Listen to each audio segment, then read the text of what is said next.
Police गर्दी की एक और मिसाल। हुकूमत बदली पर पुलिस का निज़ाम न बदला। शमाली छानी पुलिस की गुंडागर्दी। सादा कपड़ों में बलबूस ASI उस्मान डियाल की अपने साथियों के साथ जवेद नामी शरीफ शहरी के घर धावा। पुलिस की फायरिंग, दरवाज़ा तोड़कर अंदर दाखिल हो गए। ख़वातीन की मुज़ाहमत करने पर शदीद तशद्दुद का निशाना बनाया गया। ख़वातीन और बच्चों के शोर मचाने पर महल्लेदार इकट्ठे हो गए और उनके पूछने पर पता चला कि ASI उस्मान डियाल ने अपने साथियों के हमरा किसी गलत घर में रेड कर दी है, जिसके बाद ख़वातीन ने महल्लेदारों के साथ मिलकर उनकी दुर्गत बना डाली। ASI उस्मान डियाल नशे में टुन होने की वजह से किसी गलत घर में घुस गया, जिसके बाद उसने माजरत करके अपनी जान खलासी कराई।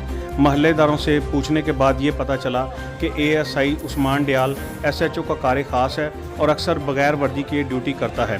अहले इलाका का पुलिस की इस गुंडागर्दी पर ASI और मुतल्लिका SHO को मुअत्तल करने का मुतालबा।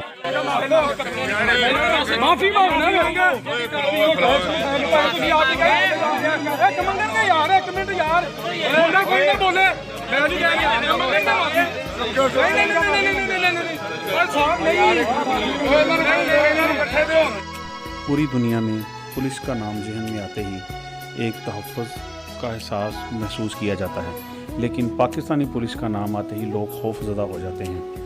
गुजरांवाला हाजीपुरा बाज़ार, पंजाब पुलिस का एक मोटरसाइकिल सवार पर शदीद तशद्दुद। पूरा बाज़ार बीच बचाव करवाता रहा, मगर कानून अपने लंबे हाथ दिखाता रहा। क्या ये इंसाफ है? क्या ये तहफ़्फ़ुज़ है? अगर उस शहरी की कोई गलती भी है तो कानून का काम है कि उसे अपने साथ लेकर जाए और उसे करार वाक़या ही सज़ा दे, ना कि उसका सड़क पर तमाशा बनाकर उनको सरेआम तशद्दुद का निशाना बनाया जाए।